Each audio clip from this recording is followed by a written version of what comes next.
Si les dinosaures ont jadis dominé la Terre, on pourrait s'attendre à retrouver leurs ossements partout. Or, ce n'est pas le cas. Pourquoi donc? Aucune conspiration n'est à l'œuvre. En réalité, la recherche de restes de dinosaures est bien plus complexe qu'il n'y paraît. Oui, les os de dinosaures sont bel et bien réels.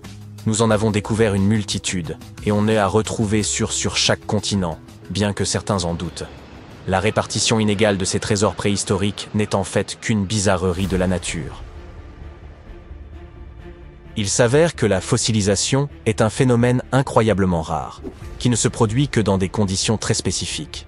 Lorsqu'un dinosaure meurt, le processus de fossilisation commence. La carcasse doit être rapidement recouverte de sédiments, puis ensevelie sous de nombreuses couches, créant une sorte d'autoclave géologique. Les minéraux imprègnent alors les os, les transformant en pierre.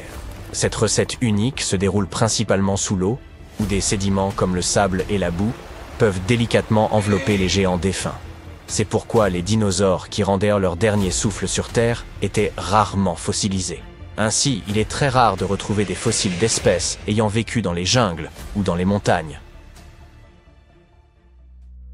Les chercheurs nous apprennent que de nombreux fossiles proviennent de zones situées près des lacs ou des rivières. Que ces dinosaures aient été noyés lors d'une crue soudaine ou emportés par les pluies, ils ont tout de même eu la chance d'être fossilisés. Voici les raisons pour lesquelles nous ne découvrons pas de nouveaux dinosaures à chaque coin de rue. La dure réalité est que nous pourrions ne jamais découvrir de nombreuses espèces de dinosaures en raison des limites de la fossilisation. Près de 71% des dinosaures ne seront jamais retrouvés. Nous ignorons même combien d'espèces ont été perdues en raison de conditions inadéquates.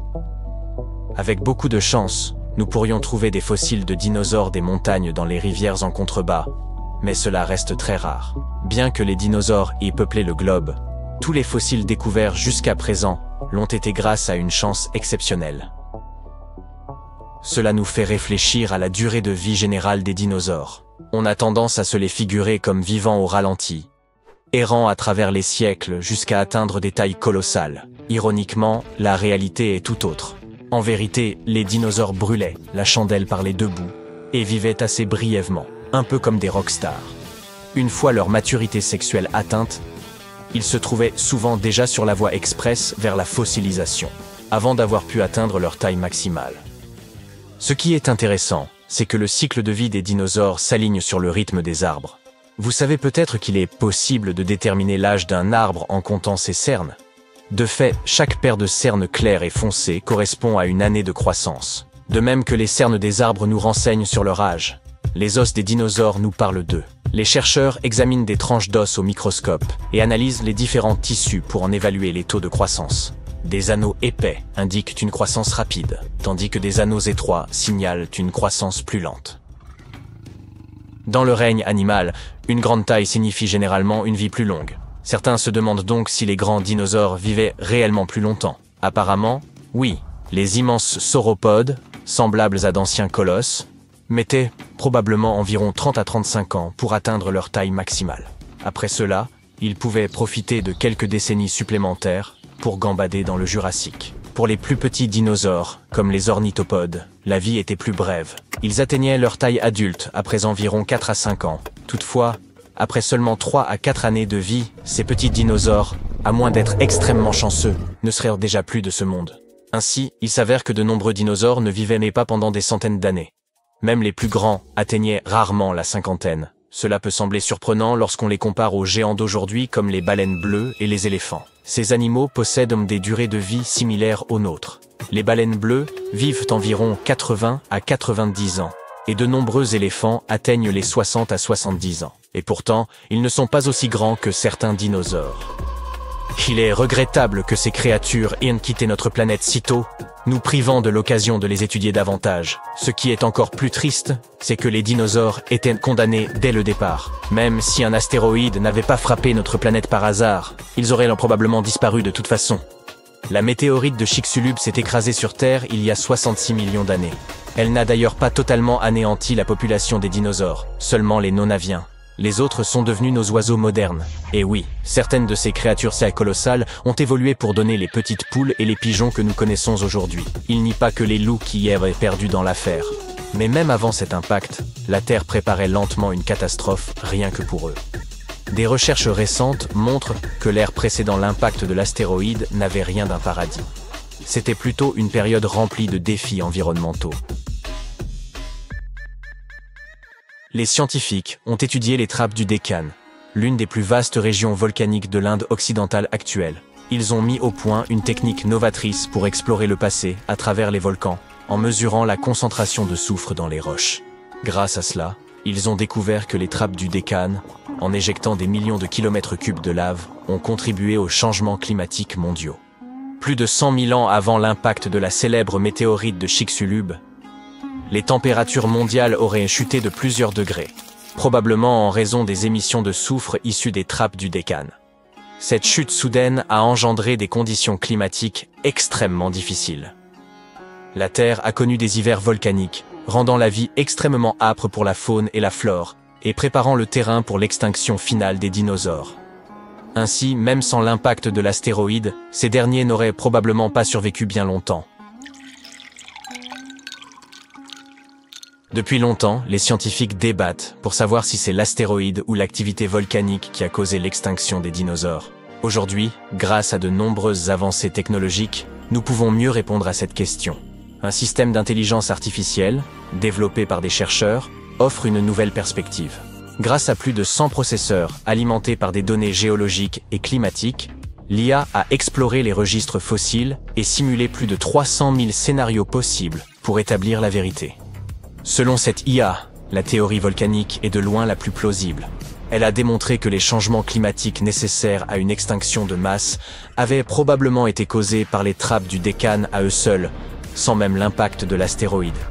Ces éruptions volcaniques ont coïncidé avec la limite Crétacé-Paléogène, débutant 300 000 ans avant l'astéroïde et se poursuivant sur une période prolongée. Cela a soulevé des questions concernant le jugement humain opposé à celui de l'IA. Des scientifiques ont exprimé leur scepticisme et souligné les biais éventuels de l'intelligence artificielle. Les chercheurs qui ont dirigé le projet, quant à eux, sont enthousiasmés par la nouveauté de leur méthode et son potentiel pour explorer d'autres périodes de l'histoire terrestre. Mais il faudra probablement attendre avant que l'ensemble des chercheurs accordent pleinement confiance à cette IA. Nous avons déjà mentionné que certains dinosaures non aviaires avaient survécu à cet événement apocalyptique. Ni les volcans, ni l'astéroïde n'ont tout anéanti sur notre planète. De nombreux animaux ont survécu et ont évolué en mammifères, tandis que de nombreuses plantes ont continué à prospérer. En réalité, les plantes ont mieux traversé cette catastrophe que les animaux. Une extinction massive a éliminé environ 75% des espèces terrestres. Mais ces merveilles botaniques ont survécu. Environ 78% de nos espèces végétales actuelles doivent leur existence à la résilience de leurs ancêtres. Hélas, les plantes ne se transforment pas en fossiles aussi facilement que les animaux. Et nous savons déjà que ce processus n'est ni rapide ni très répandu. Ainsi, les chercheurs ont dû se tourner vers l'arbre de l'évolution pour leurs analyses. Ils ont ainsi étudié jusqu'à 73 000 espèces végétales survivantes, et les résultats ont révélé une remarquable histoire de dominance et d'adaptation. Il s'avère qu'après la grande extinction, ces plantes rusées ont su saisir leur chance, tout comme les mammifères ont pris de l'importance après l'ère des dinosaures. Des familles de majeures, comme celles de la menthe, du magnolia et des orchidées, ont non seulement coexisté avec les dinosaures, mais ont également prospéré après leur extinction. Le secret de leur succès réside dans leur capacité à s'adapter à la pollinisation. Elles se sont adaptées à être pollinisées par le vent, les insectes ou tout autre moyen disponible. Grâce à cette incroyable adaptabilité que les scientifiques appellent le pouvoir des fleurs, leur héritage perdure et prospère encore aujourd'hui.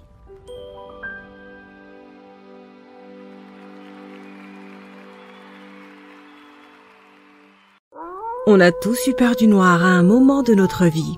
Pas vrai? Te rappelles-tu te faire border par l'un de tes parents après qu'il t'ait lu un conte de fées effrayant avec des monstres, des dragons ou même des dinosaures? Quand ils étaient sur le point d'éteindre la lumière et de sortir silencieusement de ta chambre, tu t'en souvenais. Et s'il y avait quelque chose de caché sous ton lit? Ou pire, si une créature effrayante était cachée dans le placard? Tu pouvais te lever et vérifier, mais il faisait bien trop sombre. Ne serait-il pas formidable d'avoir une source de lumière qui viendrait de l'intérieur de notre corps et qu'on pourrait utiliser à volonté dans le noir? Malheureusement, nous ne sommes pas capables de faire ça. Mais il existe plusieurs créatures qui peuvent s'éclairer elles-mêmes. C'est grâce à un petit truc que les scientifiques appellent la bioluminescence. Les animaux vivant dans la mer ont plus souvent tendance à avoir ce talent que les autres. Et on peut trouver ces créatures n'importe où, près de la surface ou au fond des océans, à 4000 mètres de profondeur si tu aimes les chiffres. Ces créatures utilisent leur lumière pour faire de nombreuses choses, comme communiquer avec les autres membres de leur espèce, attirer des proies ou effrayer leurs ennemis. La bioluminescence est la capacité d'un organisme à émettre sa propre lumière grâce à la chimie. Ces animaux utilisent essentiellement deux substances, l'une appelée luciférine et l'autre luciférase. Ajoute un peu d'oxygène et boum, ça fait de la lumière. Si tu te demandes si quelqu'un a jeté un bâton lumineux dans l'océan, regarde si cette lumière est bleue, verte ou même rouge. Elle est même généralement répartie sur une grande surface ressemblant parfois à des paillettes ou à un ciel étoilé. Cette atmosphère romantique est due aux calmars, aux petits crustacés et aux algues. J'ai un autre phénomène inhabituel pour toi. Que dirais-tu d'une chute d'eau dorée ? Sérieux, ça existe vraiment, et c'est un phénomène naturel. Pour la voir, il faut aller au parc national de Yosemite, à Horsetail Fall. Assure-toi de planifier ton voyage en hiver ou au début du printemps, car c'est le seul moment de l'année où tu pourras voir cet impressionnant phénomène. Il n'y a pas besoin d'explications scientifiques. Ce n'est rien d'autre que la lumière du soleil, au crépuscule, qui illumine la chute d'eau de telle manière qu'elle prend l'apparence d'une rivière de lave. Ou d'or, à toi de voir. C'est la raison pour laquelle, à cette époque de l'année, cette chute d'eau est également appelée la chute de feu. Malheureusement, ce phénomène devient de moins en moins visible avec les années, principalement à cause de la sécheresse et d'autres problèmes liés à la fonte des neiges. Donc si tu t'y rends, garde toujours un œil sur la cascade, car l'effet est très bref. As-tu déjà entendu parler d'un orage sale ? C'est ce qu'on appelle aussi la foudre volcanique. Apparemment, les spécialistes qui étudient ce phénomène n'ont pas encore bien cerné de quoi il s'agit. Lorsqu'un orage ordinaire se produit, des particules de charge positives et négatives entrent en collision, créant une étincelle géante que nous appelons éclair. Cela produit aussi beaucoup de bruit, le tonnerre. Mais quand un volcan entre en éruption, certaines particules de cendres volcaniques se chargent électriquement. Étant projetées dans les airs avec une force énorme, elles entrent en collision et provoquent des décharges électriques. Ceci donne l'impression qu'il y a des éclairs provenant du volcan lui-même. Imagine toutes ces cendres, ces gaz et cette fumée sortant du cratère et ajoute-y des éclairs. L'ensemble est vraiment spectaculaire. Maintenant, que penses-tu de nuages qui ressemblent à des vagues ? On les appelle asperitas. Ils sont généralement assez proches du sol, contrairement aux nuages habituels. Leur nom vient du latin aspero, qui se traduit par rêche ou inégal. En de rares occasions, on peut voir de tels nuages par temps calme. Ils sont surtout associés aux orages. Ces nuages apparaissent lorsque les conditions atmosphériques sont instables et étonnamment, ils ne produisent pas de pluie. Même s'ils ressemblent à des nuages d'orage, ils créent également des motifs aléatoires, trompant nos yeux en leur faisant croire que nous regardons la surface de la mer depuis le fond de l'eau. D'autres nuages impressionnants sont les mammatus. Ce qui les rend si particuliers, c'est une série de renflements émergeant de la base de chaque nuage. Quand ces nuages atteignent un niveau de l'atmosphère où la direction du vent change, ils forment ces motifs ressemblant à des vagues dans le ciel. L'Australie est l'endroit idéal si tu aimes le surf. Mais toutes les vagues que tu verras là-bas ne sont pas faites d'eau. Près d'une ville appelée Hayden, il y a une mystérieuse vague faite de roches. Cette formation granitique remonterait à 2,63 milliards d'années. C'est bien avant que les dinosaures ne commencent à fouler notre planète. D'une hauteur de 15 mètres et d'une largeur de 110 mètres, cette vague s'est formée à la suite de deux processus: la météorisation et l'érosion. Des sédiments tout mous se trouvaient à la base de Wave Rock ont été altérés par les eaux souterraines. Les vents et les pluies ont fait le reste du travail, provoquant l'érosion du reste de la formation. Ces rayures rouges, jaunes et grises sont constituées d'hydroxyde de fer, de carbonate et d'autres composés chimiques qui ont été emportés par la pluie. Maintenant que tu es en Australie, il y a un autre endroit qui semble irréel, mais il faudra le survoler si tu veux obtenir la meilleure photo. Dans la partie occidentale du pays, entourée de forêts vertes, se trouve une série de lacs. Ils sont tous d'une stupéfiante couleur rose vif. Le plus célèbre d'entre eux est le lac Hillier. Un réservoir d'eau de 600 mètres de long, il est entouré de sable et d'une forêt d'eucalyptus. Cela fait encore plus ressortir sa teinte cartoonesque. L'une des nombreuses théories expliquant la couleur de ces lacs mystérieux est liée aux algues. Ces dernières semblent comporter des taux élevés d'une substance appelée bêta-carotène qui contient un pigment rouge-orange. Une autre explication implique des halobactéries, des micro-organismes qui ont parfois une couleur rouge. Des fois que tu n'aimes pas voler, ces lacs sont également parfaits pour s'y baigner. Ils ne sont pas toxiques même s'ils contiennent beaucoup de sel. Cela signifie que tu peux y flotter facilement et l'eau n'abîmera pas ton maillot de bain. En hiver, dans le nord du Canada, un phénomène étrange se produit au lac Abraham, dans l'Alberta. Sous la surface gelée, on peut apercevoir des formes bizarres ressemblant à des méduses congelées. Ce n'est absolument pas le cas, car ces formations effrayantes ne sont que des bulles de méthane gelées. Ce sont des poches de gaz qui ont été piégées sous l'eau après que le lac est gelé. Elles apparaissent lorsque des feuilles et de l'herbe tombent dans l'eau et que des bactéries se dégradent. Ce processus les transforme en méthane. Ce phénomène est aussi beau qu'il est dangereux, car ces poches de méthane peuvent facilement s'enflammer. Quand les températures remontent au printemps, la glace fond et ces bulles commencent à éclater et à pétiller. C'est très spectaculaire à observer. Imagine un lac de soda. Rappelle-toi simplement de ne pas apporter la moindre source de feu. Cela peut être dangereux pour les visiteurs. On peut observer ce type de lac dans tout le parc national de Banff, au Canada. La nature a souvent tendance à faire sa propre musique. Il suffit d'écouter le son des grillons la nuit ou le bruit apaisant d'une chute d'eau. Mais dans le comté de Bucks, en Pennsylvanie, un étrange phénomène géologique porte les vocalises de la nature à un tout autre niveau.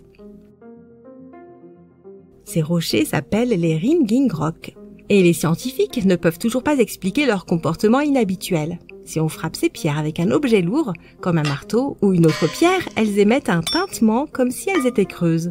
Mais elles ne le sont pas du tout. Ce qui rend les Ringing Rocks encore plus étranges, outre le son mystérieux qu'ils émettent, c'est qu'aucun animal ne veut s'y attarder, même si ces rochers sont entourés d'une épaisse forêt.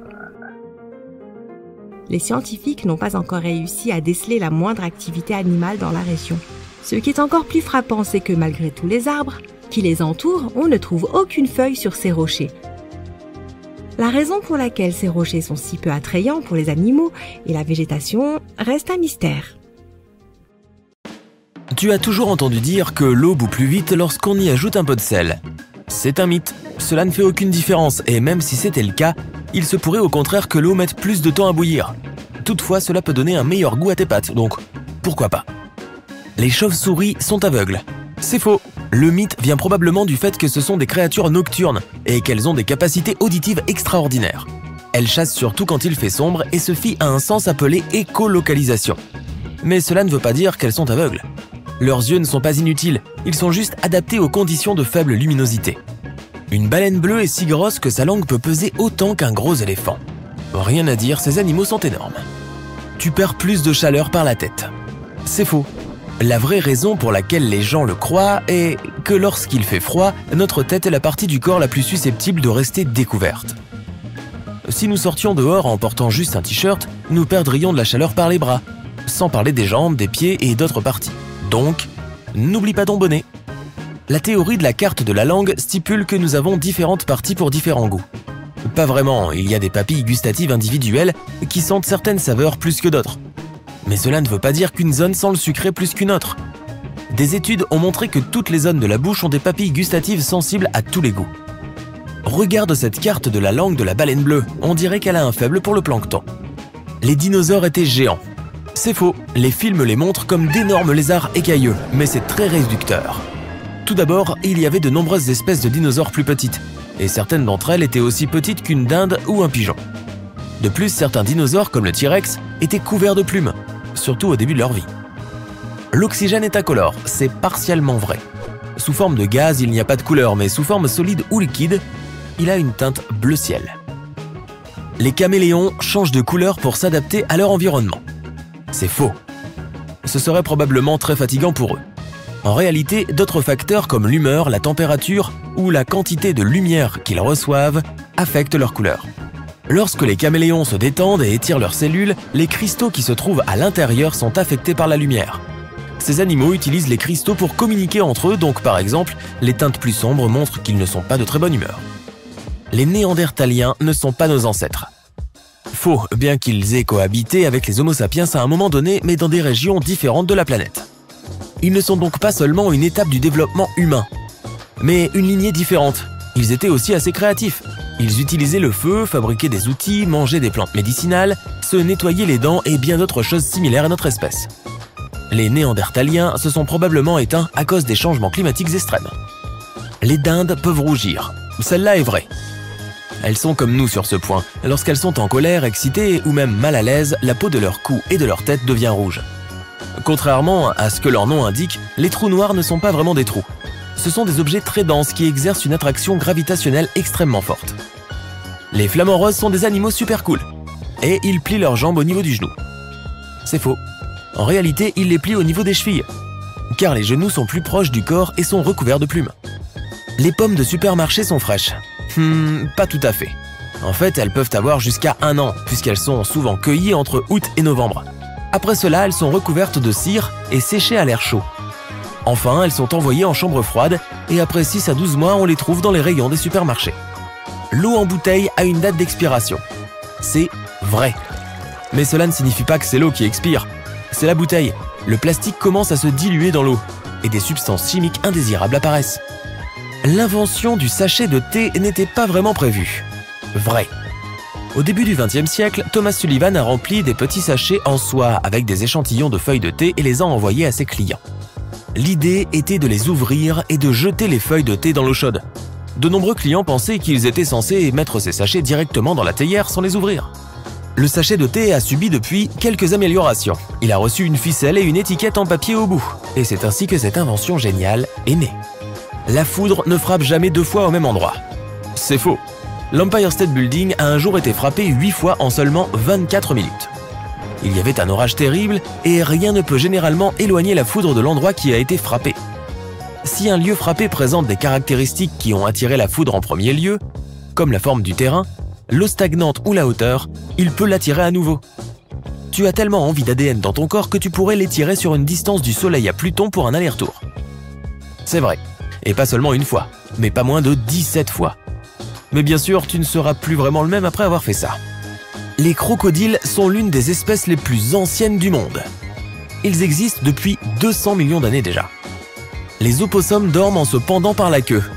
On peut voir ça dans les dessins animés et sur certaines photos, mais en général, ils ne le font pas. Leur queue est effectivement très puissante, ce qui fait que ces animaux peuvent s'agripper à des branches et porter leur poids, mais seulement pendant de courtes périodes. Les adultes sont vraiment trop lourds pour rester dans cette position pendant trop longtemps, si bien qu'ils ne se reposeraient pas beaucoup. Les poissons rouges ont une mémoire de 3 secondes. C'est faux. Ces poissons colorés sont en fait très intelligents. Une étude a montré que les poissons rouges pouvaient faire la différence entre 2 chansons classiques. Ils n'apprennent pas très vite, c'est vrai, mais après plus de 100 séances, ils y sont parvenus. Ce qui ne serait pas possible si leur mémoire ne durait que 3 secondes. Un certain type de salamandre, tu n'as qu'à lire tout ça tout seul, peut étendre sa langue sur la moitié de la longueur de son corps en seulement 7 millisecondes. Vrai. C'est 50 fois plus rapide qu'un clignement d'œil. On peut faire plusieurs tâches à la fois. C'est faux. Consulter ses emails, parler au téléphone, cuisiner, il semblerait que faire plusieurs choses en même temps permet de gagner du temps, mais les recherches montrent que le multitâche n'est pas tout à fait possible. Notre cerveau est câblé pour faire une chose à la fois, et lorsque nous pensons en faire plusieurs, il s'agit plutôt de changer rapidement de tâche. Ce qui peut finir par prendre plus de temps au lieu de nous en faire gagner, et réduire notre capacité d'attention. La Terre n'est pas la seule planète avec de l'eau. La NASA a découvert que Jupiter abritait un océan contenant 2 fois plus d'eau que notre planète. Il se trouve juste sous une couche de glace. Même Mars a de l'eau liquide. Il semble que la Terre soit ronde, mais l'est-elle vraiment? Techniquement, elle a des pôles aplatis, ainsi qu'un renflement à l'équateur, si bien qu'elle a plutôt la forme d'un ellipsoïde. Les zombies existent vraiment. Vrai. D'accord, les humains ne peuvent pas se transformer en zombies comme on le voit dans les films, mais le règne animal a ses zombies. Par exemple, il existe un type de champignon qui prend le contrôle des fourmis en répandant des produits chimiques spécifiques dans leur cerveau. Cela pousse la fourmi à quitter sa colonie pour chercher un endroit où ce champignon veut vivre. La plus grande chute d'eau du monde se trouve sous l'océan. Vrai. Elle est située dans la mer du Nord. L'eau de mer froide est plus dense que la chute d'eau tiède. Et la cascade fait presque 3 km de haut. La plus petite guêpe du monde n'est pas plus grande qu'une amibe. Vrai. Cette guêpe possède les mêmes parties du corps que les autres insectes, comme les yeux, les ailes, le cerveau, les pattes et bien plus encore. Mais elle ne mesure que 0,02 mm de long, ce qui, dans la plupart des cas, la rend plus petite que les organismes unicellulaires, également appelés amibes. La neige ne peut être que blanche. C'est faux, et on ne parle pas de la neige près des bouches à incendie. Par exemple, il existe des montagnes dont la neige est rose, comme la Sierra Nevada en Californie. Sa couleur est causée par un certain type d'algue qui y vit. Aurora borealis a une sœur. Vrai, elle s'appelle Aurora australis. Et tu peux la voir dans l'hémisphère sud. Le meilleur moment pour la voir est l'hiver austral. Plus de 99% des atomes sont constitués de vide. Vrai. Si on rassemblait toutes les personnes du monde et qu'on enlevait tout l'espace vide entre leurs atomes, la population de la Terre tiendrait dans le volume d'une orange. Les dauphins communiquent et s'appellent par leur nom. Vrai. Ils utilisent des sifflements vocaux spécifiques pour s'identifier les uns les autres. L'eau des toilettes tourne dans des sens opposés dans les 2 hémisphères. C'est faux. Le sens est le même, que les toilettes se trouvent en Australie ou en France. Un escargot peut faire une sieste assez longue. C'est vrai, certains spécimens peuvent dormir pendant environ 3 ans d'affilée. Les requins peuvent détecter une toute petite goutte de sang à des kilomètres à la ronde. Pas tout à fait. Bien sûr, la région de leur cerveau chargée de sentir les odeurs est très développée, mais l'océan est vraiment vaste, et les molécules odorantes mettent du temps à se répandre dans un liquide. Par une belle journée avec des courants favorables, un requin peut sentir sa proie à une distance de quelques terrains de football, mais pas à des kilomètres. Enfin, les pingouins demandent leur promise en mariage. Vrai, ils sont monogames et après avoir choisi une compagne, le mâle donne à la femelle un caillou pour lui montrer son affection. Le bébé T-Rex était adorable. Voilà, c'est dit. Difficile d'imaginer ces 2 mots dans la même phrase. Mais après tout, même le grand méchant T-Rex n'est pas sorti de sa coquille déjà adulte et effrayant. Au cours de ses premiers mois sur Terre, bébé T-Rex était une jolie petite boule de poils de la taille d'une dinde. Un peu comme un oisillon à l'allure bizarre sortant d'un œuf surdimensionné. Pas assez de nourriture, un environnement dangereux, des astéroïdes, les pauvres bébés étaient si impuissants et faibles que seule la moitié d'entre eux atteignaient leur premier anniversaire. Les scientifiques pensent que leur duvet était là pour les garder au chaud quand ils étaient encore petits et vulnérables, en plus de les aider à se camoufler et à rester en sécurité. Les petits n'avaient pas encore de grandes dents pointues. Ils se nourrissaient alors surtout de petits reptiles et d'insectes. Ils grandissaient toutefois assez vite, puisqu'ils prenaient jusqu'à 2 kilos par jour, comme nous pendant les fêtes. Mais le fait le plus étrange à leur sujet, quand ils étaient petits, leurs bras avaient l'air tout à fait normaux par rapport à leur corps. Mais lorsqu'ils atteignaient la taille adulte, leurs proportions étaient bizarres. Leurs parents étaient super célèbres. Ils se sont retrouvés floqués sur des t-shirts, dans des films et dans des costumes d'Halloween. Mais le T-Rex que nous connaissons et aimons n'existait pas vraiment.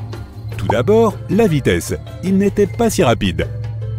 Dans les films, tu ne peux pas leur échapper, même si la voie est libre et que tu es dans une voiture plutôt correcte. Selon les premières estimations, les T-Rex pouvaient courir entre 16 et 48 km à l'heure, ce qui est très rapide, mais des recherches récentes montrent qu'en réalité, ils ne pouvaient atteindre qu'environ 19 km à l'heure. Une vitesse supérieure aurait brisé leurs os massifs. Alors détends-toi, après quelques mois d'entraînement, même la patate de canapé la plus dévouée pourrait échapper aux dents acérées de ce monstre. Et qu'en est-il de notre vieil ami, le stégosaure ? Il a vécu il y a environ 150 millions d'années, et il n'a donc pas eu la chance de rencontrer ces mignons petits T-Rex qui sont apparus bien plus tard. Nous reconnaissons tous ce dinosaure. C'est celui qui a ces fameuses plaques verticales sur le dos. Elles faisaient parfois jusqu'à 1 mètre de haut. Tu aurais presque pu te cacher derrière l'une d'elles. Les scientifiques ne savent toujours pas vraiment pourquoi ils en avaient. Mais ils pensent que le stégosaure aurait pu réguler son flux sanguin grâce à elles, comme un thermostat osseux massif. Ils pensent aussi que ces dinosaures pouvaient utiliser le même système pour contrôler la couleur de leur peau, selon qu'ils voulaient être attirants ou effrayants. Impressionnant, n'est-ce pas? Cette pauvre créature avait un cerveau qui pesait juste un peu plus qu'une balle de tennis et qui faisait à peu près la taille d'une noix. C'est l'équivalent du cerveau d'un chien, dans le corps d'un hippopotame. Troodon était l'un des dinosaures les plus intelligents qui soient. Très complet, excellent chasseur, avec une vision stéréoscopique, 2 mètres de long et un cerveau qui ne s'arrêtait jamais. Une véritable bête de compétition. Les restes de Troodon ont été l'une des premières découvertes de dinosaures en Amérique du Nord. L'un des dinosaures les plus étranges était certainement Suzurosus. Appelons-le simplement Suson. Si tu la rencontrais, tu aurais l'impression de regarder une grosse dinde croisée avec un rat et avec un corps super poilu. C'est peut-être la grand-mère perdue depuis longtemps du paresseux moderne. Son copain, Pegomastax, n'était certainement pas loin derrière en termes de bizarrerie. Il ressemblait à un mélange entre un porc-épic et un perroquet. Mais ne le lui dis pas en face, il avait quelques dents pointues qu'il pouvait aiguiser l'une contre l'autre. Le plus grand et l'un des plus lourds dinosaures connus était Argentinosaurus. Personne n'a jamais trouvé de squelette complet, mais cette bête devait peser environ 100 tonnes et mesurer à peu près 40 mètres de long. En comparaison, le plus grand animal actuel, la baleine bleue, ne fait que 30 mètres de long. Lorsqu'on dit dinosaure, tu imagines probablement une bête grosse comme un immeuble, qui pouvait utiliser un arbre comme cure-dent. Certains d'entre eux étaient gigantesques, c'est vrai, comme ces dinosaures au long cou et à la queue monumentale qui pouvaient atteindre la taille d'un avion. Mais beaucoup d'entre eux étaient petits et légers, certains avaient la taille d'un pigeon. Le plus petit squelette de dinosaure jamais trouvé était un minuscule lézard-souris. Certains dinosaures avaient des queues de plus de 14 mètres de long, ce qui leur permettait de garder plus facilement l'équilibre quand ils couraient. Mais ils ne traînaient pas leur queue sur le sol. Les dinosaures restaient très actifs et étaient assez rapides, alors ils gardaient leur queue en l'air la plupart du temps. Même si ce vilain astéroïde a anéanti la plupart d'entre eux, une grande partie de l'ADN des dinosaures est restée dans les parages et s'est retrouvée dans les animaux que nous connaissons aujourd'hui, comme les oiseaux. La première fois que quelqu'un a ne serait-ce que songé à connecter les deux, c'est après avoir découvert un oiseau primitif en Allemagne. Plus tard, les chercheurs ont classé les dinosaures en 2 groupes, en fonction du type de hanche qu'ils avaient. Le premier groupe semble assez familier. Ils avaient un bassin semblable à celui des lézards. Le deuxième groupe avait des hanches semblables à celles des oiseaux. De plus, beaucoup d'anciens carnivores avaient des os remplis d'air, ce qui est aussi le cas des oiseaux. Les oiseaux sont peut-être les descendants vivants des dinosaures, mais certains animaux encore présents ont réellement été témoins de l'âge des dinosaures. Si seulement ils pouvaient parler. Serpents, abeilles, requins, crabes, homards, crocodiles, cafards, même les tortues de mer. Leurs ancêtres ont tous croisé de vrais dinosaures. Les dinosaures carnivores marchaient principalement sur 2 pattes, pour être plus rapides et avoir les mains libres pour rattraper un petit Snacosaurus. Les herbivores marchaient sur 4 pattes pour pouvoir porter leur corps massif. Certains des plus gros mangeurs de plantes avaient besoin d'environ 1 tonne de nourriture par jour. Imagine des animaux si grands qu'ils devaient manger quotidiennement un tas de légumes de la taille d'une maison. Il y a environ 700 espèces connues de dinosaures éteints. Cela semble beaucoup, mais nous ne les avons probablement pas toutes découvertes. Il y a 5 ans, on a découvert un nouveau type de dinosaure. Il avait des cornes tronquées juste au-dessus de ses yeux, qui le faisaient tellement ressembler au personnage de bande dessinée qu'ils l'ont appelé Hellboy. Dans les années 90, des scientifiques ont découvert un cratère dans la péninsule du Yucatan, au Mexique. Tu connais la suite. Il y a environ 66 millions d'années, un météore de la taille du mont Everest a frappé notre planète et a rempli l'atmosphère de poussière, de gaz et de débris qui ont provoqué une grave catastrophe climatique. Cela a déclenché une vague de chaleur et un souffle qui est monté dans l'atmosphère, bloquant partiellement le soleil. Game over. Merci d'avoir joué, messieurs les dinosaures. Il n'y a pas eu de chevauchement entre l'âge des humains et celui des dinosaures. Les dinosaures ont disparu il y a plus de 60 millions d'années. mais ils ont existé sur Terre pendant 160 millions d'années. Les humains d'apparence moderne n'existent que depuis environ 250 000 ans. Tous les dinosaures n'étaient pas en vacances au Mexique lorsque l'astéroïde a frappé. Ils vivaient partout sur le globe. Certains vivaient dans des déserts, tandis que d'autres vivaient dans des zones proches d'anciennes rivières, entourées de forêts épaisses et d'une riche végétation. Ils n'étaient pas trop difficiles, alors ils vivaient partout, même en Antarctique. Mais ce continent n'était pas couvert de glace à l'époque. Les deux pôles abritaient des forêts. La plupart des gens imaginent que tous les dinosaures étaient gris-verts à cause des films. De plus, nous pensons généralement que ce sont des lézards géants.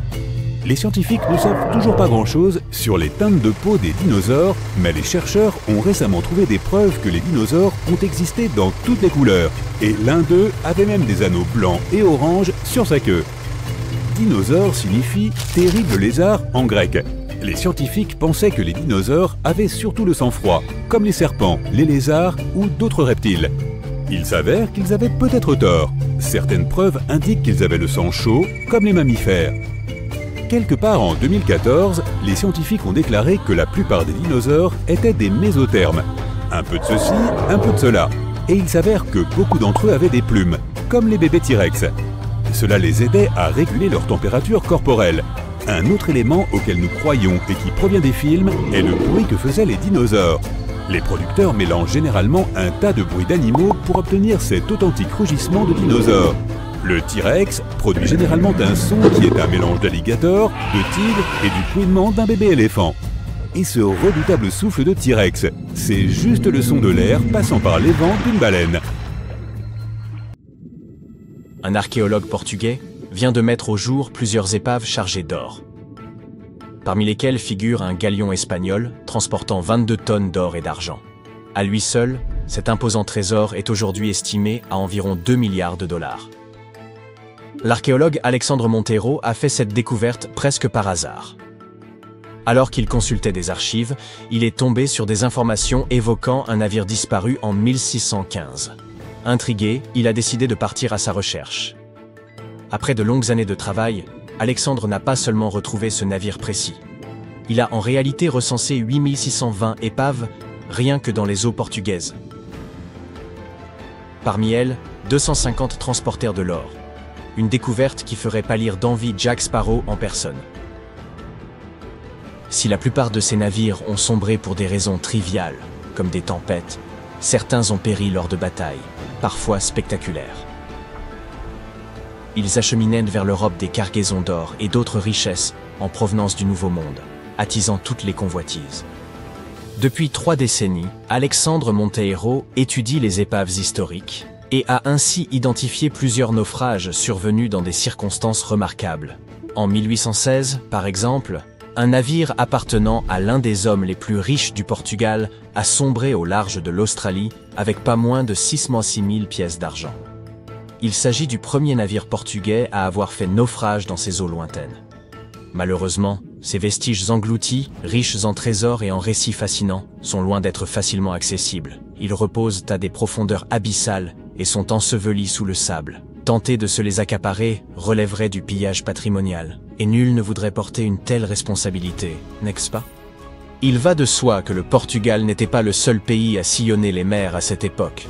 Les côtes européennes regorgent d'épaves renfermant des cargaisons d'or.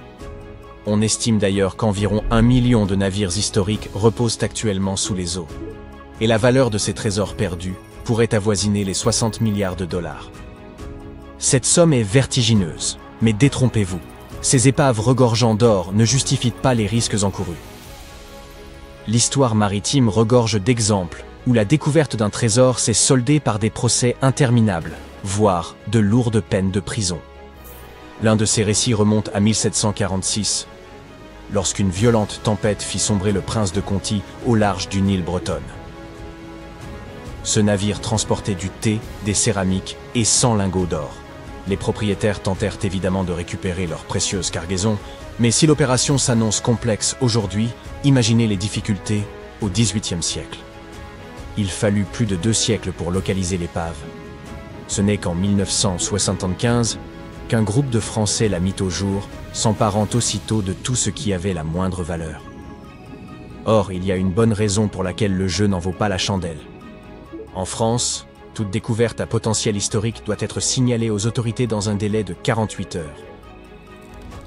Ne pas respecter cette obligation revient purement et simplement à commettre un crime.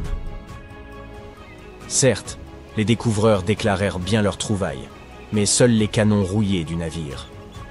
Quant aux lingots d'or, ils les écoulèrent sur le marché et évidemment chaque barre valant entre 1 000, 2 000, 5 000 et 2 000, 3 000 euros. Il fallut près d'un demi-siècle aux autorités françaises pour remettre la main sur une partie de l'or dérobé sans parvenir à le récupérer dans son intégralité. Une fraction du trésor fut acquise par un couple âgé vivant en Floride, ce qui leur valut des poursuites pour blanchiment d'argent, crime organisé et trafic de biens culturels. D'autres lingots se retrouvèrent, quant à eux, dans la collection du British Museum. Revenons à présent aux années 1850, époque où le vapeur SS Central America effectuait la liaison entre le Panama et la Californie. Ce fut l'apogée de la ruée vers l'or, une période où 3 000 personnes affluèrent en Californie, dans l'espoir d'y faire fortune. Le trajet étant loin d'être une sinécure, les voyageurs n'avaient d'autre choix que de transporter leur or à bord de grands navires. C'est ainsi que le SS Central America entra en scène. En 1857, il embarquait 578 passagers, ainsi qu'une cargaison d'environ 10 tonnes d'or. Très peu survécurent au naufrage, et entre 100 et 150 millions de dollars en or sombrèrent avec lui. C'est précisément cette fortune engloutie qui poussa, en 1988, un groupe d'investisseurs de Columbus à financer des recherches pour localiser l'épave. L'opération fut dirigée par un certain Tommy Thompson, un homme obsédé par l'idée de retrouver ce trésor perdu. Il lui fallut des années pour déterminer l'emplacement exact du SS Central America, d'autant plus que le navire gisait à 2300 mètres de profondeur dans l'Atlantique, rendant toute récupération extrêmement complexe et nécessitant des technologies de pointe. Ce projet fut financé par 117 investisseurs, qui, bien entendu, ne le faisaient pas par pure philanthropie. Ils avaient injecté 12,5 millions de dollars dans cette entreprise, avec l'espoir d'en tirer au moins 10 fois plus. Mais comme tout ne se passe pas toujours comme prévu, dès que l'or fut remonté à la surface, l'équipe de recherche fut attaquée en justice par 39 compagnies d'assurance. À l'époque où le SS Central America naviguait encore, ces compagnies avaient couvert la cargaison, et malgré le siècle écoulé, elles exigèrent d'être indemnisées lorsque le trésor fut récupéré. Elles avancèrent qu'il ne leur appartenait pas de récupérer la cargaison, ce qui ne signifiait pas pour autant qu'elles avaient fait une croix dessus. Cet argument ne pesa guère, et 92% de l'or fut finalement attribué à l'équipe de recherche. Mais l'histoire prit une tournure plus rocambolesque, lorsque Tommy Thompson escroqua ses investisseurs avant de disparaître avec 4,16 millions de dollars et 500 pièces d'or, dont il refusa obstinément de révéler la cachette. Cette affaire illustre parfaitement pourquoi la plupart des pays ont instauré des lois visant à protéger les biens culturels. Car oui, les épaves peuvent être considérées comme telles. Cela dit, toutes les découvertes maritimes ne relèvent pas de l'infraction. Prenons l'exemple du SS City of Cairo, un paquebot à vapeur qui sombra en 1929 avec à son bord 2000 caisses de pièces en argent pour un total de 122 tonnes de métal précieux.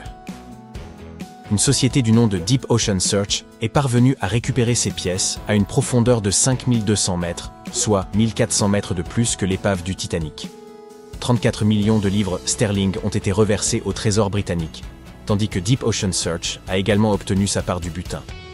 La bonne nouvelle, c'est que certaines de ces pièces sont légalement accessibles aux collectionneurs. Acquérir un tel trésor est sans doute la manière la plus simple d'approcher une découverte archéologique sous-marine. Je sais, je viens de réduire vos rêves de piraterie à néant. Mais même si piller des épaves remplies d'or constitue un crime dans la plupart des pays, ou simplement une entreprise hors de portée financière pour le commun des mortels, il reste encore un espoir. On estime qu'environ 707 000 milliards de dollars en or reposent au fond des mers, sans propriétaire attitré. C'est une véritable mine d'or sous-marine. Sauf que l'or se trouve dissous dans l'eau. Vous savez à quel point l'eau de mer est salée ? Eh bien, c'est parce qu'elle est chargée de minéraux, dont l'or. Hélas, cela signifie que vous tomberez jamais sur une pépite en vous promenant sur la plage. Chaque litre d'eau de mer contient environ 13 milliardièmes de grammes d'or, une quantité infinitésimale, rendant son extraction complexe.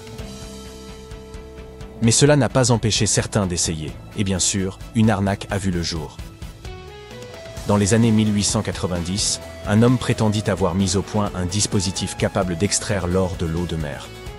Une fois les fonds levés, il s'éclipsa discrètement avec la caisse. Si vous êtes vraiment déterminé à trouver de l'or, pourquoi ne pas aller chercher directement dans le noyau terrestre, qui contiendrait environ 1,6 milliard de tonnes d'or, soit 16 fois plus que tout ce que l'humanité a extrait depuis ses débuts? Aucun risque de supercherie ici, puisque personne n'a encore eu l'audace de tenter l'expédition. Avec toutes ces épaves remplies d'or que les archéologues exhument aux quatre coins du globe, qui sait? Peut-être pourrons-nous un jour faire nos propres découvertes? Ou économiser suffisamment pour nous offrir quelques piécettes en argent? Nous avons tous grandi en croyant que Stonehenge était le plus ancien observatoire du monde, mais désormais, il a une concurrence sérieuse pour ce titre. Nabta Playa a été construit à plus de 3119 km de distance, dans le sud de l'Égypte, et des milliers d'années, 7500 avant notre ère, avant Stonehenge, entre 3000 et 1500 avant notre ère. Et même les pyramides de Gizeh, entre 2589 et 2504 avant notre ère. En 1973, un guide bédouin, Eid Marif, est tombé sur un étrange groupe de grandes formations rocheuses en traversant le désert du Sahara. Il a conduit l'archéologue américain Fred Wendorf sur le site situé à environ 96 km du Nil. L'ami et collègue de Wendorf affirme que l'équipe a découvert les pierres en s'arrêtant pour une pause toilette dans le désert. De toute façon, ce qu'ils ont trouvé a changé l'histoire. Au début, Wendorf pensait que les structures en pierre étaient juste des formations naturelles. Mais ensuite, il eut une révélation. Cet endroit était autrefois un lac, ce qui signifie qu'il ne devrait pas y avoir de roches naturelles ici. Il continua à revenir sur le site pendant des décennies, et au début des années 1990, son équipe découvrit finalement un cercle de pierres qui semblait s'aligner avec les étoiles d'une manière inexplicable. Après 7 longues années à essayer de percer le mystère du site, Wendorf contacta un expert en archéoastronomie. Ils étudient comment les anciens utilisaient les étoiles. Un soir, alors que l'expert était assis dans le sable frais du désert, regardant les pierres, il se rendit compte qu'elles formaient un motif irradiant à partir d'un immense tumulus funéraire. Une par une, au fur et à mesure qu'ils creusaient dans le sédiment, les mégalithes enterrés commençaient à s'aligner comme les rayons d'une roue. L'équipe avait déjà utilisé la datation au radiocarbone pour tester des échantillons provenant de foyers et de toitures en bois de tamaris trouvées à l'intérieur du cercle de pierre. Nabta Playa comptait des dizaines de pierres dressées, toutes hautes de quelques pieds. Certaines d'entre elles s'alignaient exactement avec le lever du soleil lors de jours spéciaux, et d'autres correspondaient avec des étoiles brillantes dans le ciel. À l'intérieur du grand cercle, il y avait 6 pierres spéciales qui ont peut-être été utilisées pour des rituels ou pour marquer des moments importants de l'année. Autour d'elles, 29 pierres dressées pourraient avoir fonctionné comme un calendrier simple pour aider les gens à savoir quand il était temps pour quelque chose d'important, comme le solstice d'été, le jour le plus long de l'année. Lorsque le soleil se levait juste au bon endroit, c'était un signe que la saison des pluies approchait. Le cercle de pierre était autrefois aligné avec les étoiles les plus brillantes du ciel septentrional. Arcturus, Sirius et Alpha du Centaure. Certaines pierres pointaient même vers la constellation d'Orion. En suivant le mouvement d'Arcturus à travers le ciel, ils ont découvert qu'il correspondait parfaitement au cercle autour de 4800 avant notre ère. Cela signifie qu'il s'agit du plus ancien site astronomique jamais découvert, et les habitants de Nabta Playa observaient peut-être les étoiles des milliers d'années avant même l'invention des télescopes. Il semble que cela avait une énorme signification pour les personnes vivant et voyageant à travers le désert. Il y a plus de 1000 ans, la longue, froide et sèche ère glaciaire qui avait duré des dizaines de milliers d'années commençait enfin à s'estomper. L'Afrique du Nord a reçu des pluies et des moussons massives qui ont rempli les lacs saisonniers, Playa. Ainsi, certaines parties du désert se sont transformées en oasis éphémères. Pour les peuples nomades qui parcouraient dans cette terre inhospitalière, ces pluies estivales étaient tout. Leur mode de vie tout entier tournait autour du bétail. Lorsque les archéologues ont ouvert le tombeau central à Nabta Playa, ils ont découvert des ossements de bovins et même un énorme rocher sculpté en forme de vache. Les personnes qui l'ont construit ont utilisé les étoiles pour se guider et trouver des points d'eau cachés comme Nabta Playa, qui contenaient probablement de l'eau pendant environ 4 mois par an, à partir des moussons d'été. Mais il n'y avait pas d'étoiles polaires à l'époque. Ils se sont donc plutôt orientés en utilisant les étoiles brillantes et la façon dont le ciel semblait tourner en cercle au-dessus d'eux. Lorsque les lacs étaient au plein, les pierres debout étaient en partie submergées. Et depuis la rive ouest, vous pouviez voir le reflet des étoiles sur l'eau sombre. Nabta Playa est bien moins célèbre que Stonehenge, peut-être parce que ces pierres étaient enterrées, alors que le célèbre site en Angleterre était accessible aux visiteurs depuis des milliers d'années. Malheureusement, lorsque Nabta Playa est devenu célèbre, certains touristes ont endommagé des parties en déplaçant des pierres, ce qui a perturbé les alignements stellaires anciens. Pour le protéger, les autorités ont déplacé l'ensemble vers un musée, où les gens peuvent voir les pierres et la statue de vache sculptée sans les endommager. L'observatoire égyptien n'est pas la seule construction semblable à Stonehenge. Il existe des versions qui ont été utilisées à des fins différentes. De l'Allemagne, anneau de Pemelt, et la France, alignement de Karnak, aux États-Unis, Stonehenge d'Amérique dans le New Hampshire et aux Andes dans le nord du Pérou. Ce dernier est en fait l'une des plus anciennes grandes structures jamais construites dans cette région. La place circulaire est constituée de 2 immenses murs de pierre disposés en anneaux. Elle était probablement utilisée pour des cérémonies et des rassemblements. Les scientifiques ont effectué une datation au carbone et ont estimé son âge à environ 4750 ans, ce qui signifie qu'elle a été construite avant les grandes pyramides d'Égypte et Stonehenge. La place comportait 2 entrées et une couche spéciale d'argile, de terre, de gravier et de charbon de bois en dessous. Elle a été soigneusement planifiée et construite.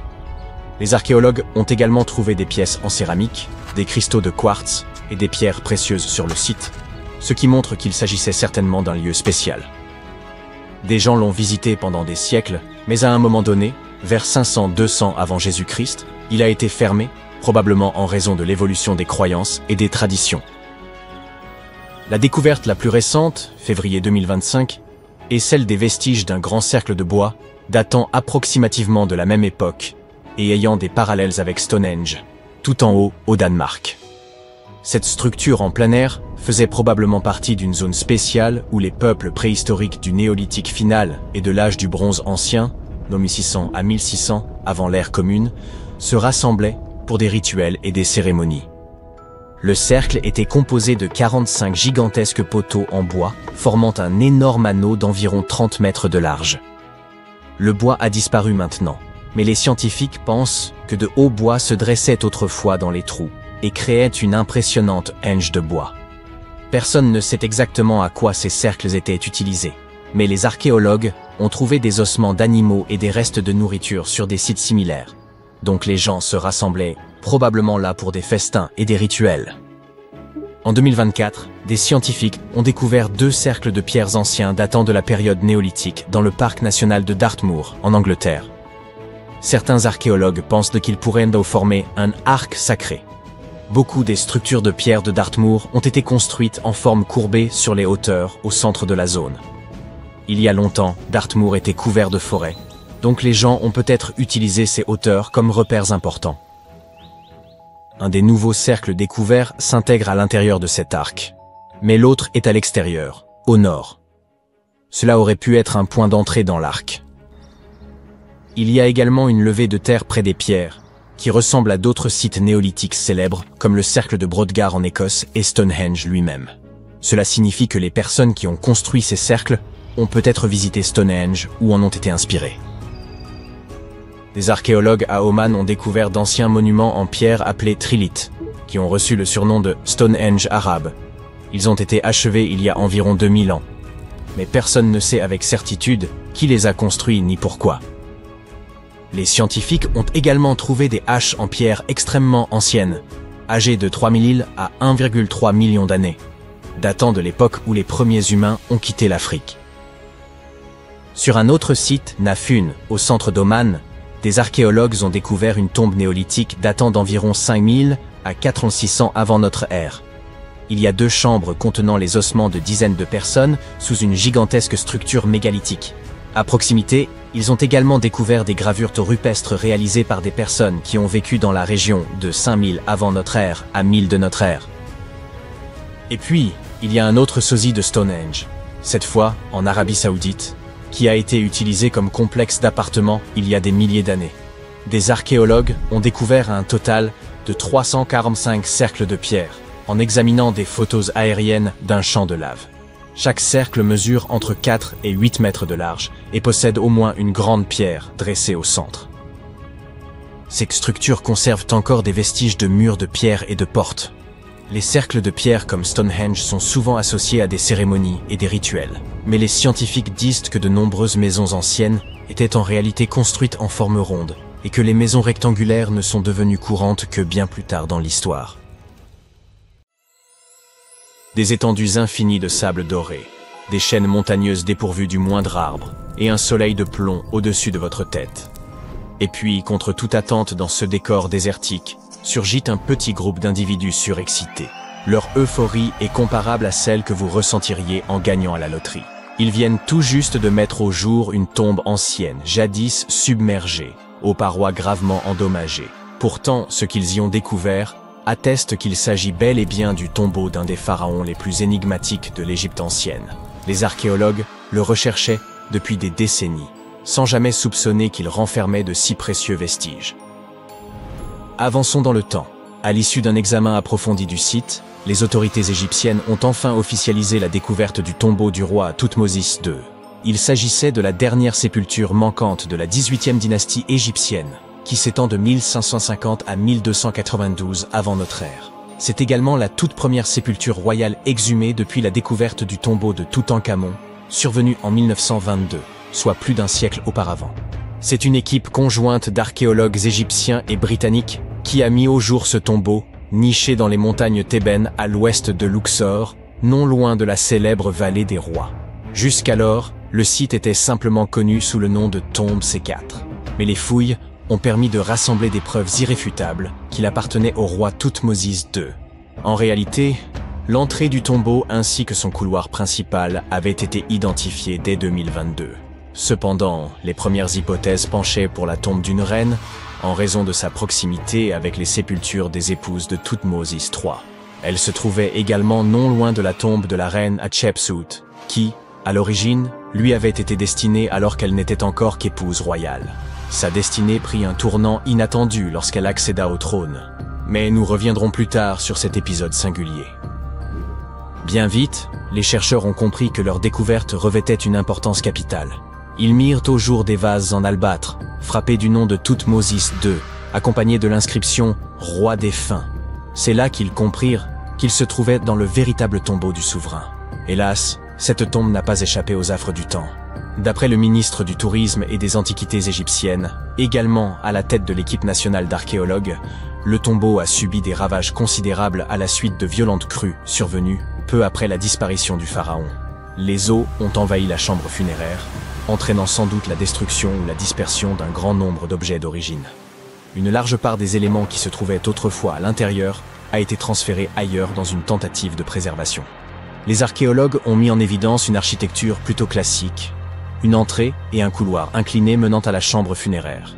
Ce couloir, enduit d'un épais plâtre blanc, s'élevait à environ 1,40 m par rapport au niveau du sol de la salle principale.